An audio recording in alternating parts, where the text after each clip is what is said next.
Hi, I'm Carol Jurgensen Sheets, aka Carol the Coach. And I wanted to talk with addicts and partners about the 5 A's. So many times couples say to me, what can we do to begin to get to a place where trust has been restored? And you've probably heard me talk about it before. That means you have to participate in empathy. And empathy is the ability to put yourself in somebody else's shoes. In this situation, it really does require that both the sex addict and the partner be able to do that. However, my belief is that the addict needs to help the partner achieve this first. And so one of the things that I really encourage is to remember the 5 A's. And they are, got Boo down here, he's making a mess. Awareness. As a sex addict, are you aware of a time when you can show her empathy? So really, you know how people put the what would Jesus do bands on, and that helps to keep the guiding light? Well, I would ask you to wear a band that says, how can I empathize with her here?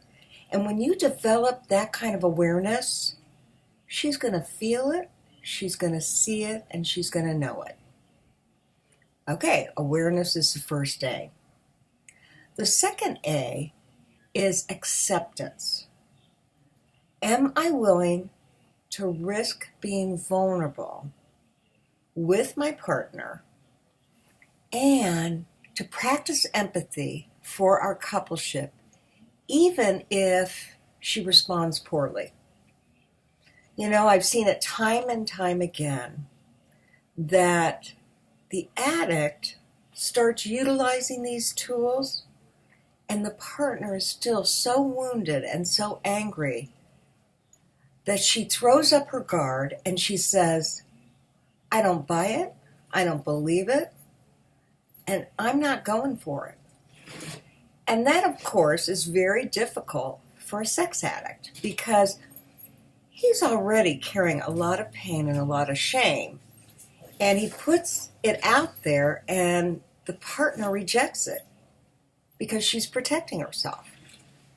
So I'm going to ask you, as a sex addict, are you willing to do what it takes to put out what you need to? And if you are, that's called acceptance. You're going to accept whatever consequences your efforts take. And that shows great emotional maturity. And that's what we're really trying to do. We're trying to grow the coupleship up. We're trying to grow the sex addict up so that he can be the man he's always wanted to be. Okay, the third A, accountability. So accountability really means, how can I take full responsibility and find a way to convey that I want to empathize with her, that I know I did the damage? And even more importantly, what can I do to rebuild that trust so that she's absolutely sure that she can trust me? Accountability might look like polygraph tests. Accountability might look like taking 523 pictures of yourself a day, time-stamped. Okay, I'm exaggerating, but you get the drift.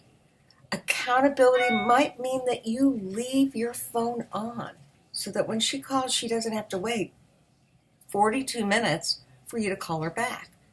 That's a lot of time for a partner to worry about what is he doing, why isn't he answering me? Okay, so again, the 3 A's. They are awareness, acceptance, and accountability.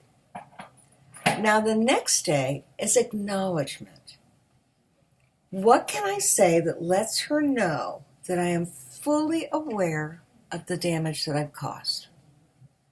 When you acknowledge, every time you see her triggered, every time you see her look doubtful, when you acknowledge that, I know it can set you up for her opening up and saying, you're damn right you've caused this. Look at me.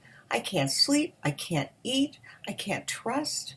I can't think. I can't talk. I am a mess. And then an addict might go into more shame. But what I'm going to ask you to do is to acknowledge what she's feeling and know that you're the new and improved. You're working on yourself. Your intention is to restore the relationship. And keep that at the forefront of your brain.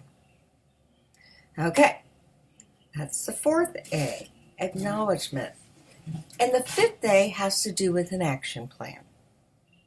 You know, it is so important that you have an action plan so that you're working your recovery tools. And you know that I really believe that means going through some sort of 12-step program, Celebrate Recovery, Sex Addicts Anonymous, Sexaholics Anonymous. You know, maybe that's online. Maybe that's Recovery Nation. I love 12-step work because it does the internal transformation that I believe you need to be the best person you can be. So if you're doing those 5 things that are going to meetings, getting a sponsor, reading the green book, the white book, whatever, doing the 12-step work, and creating a fellowship, you've already accomplished 5 of the tools.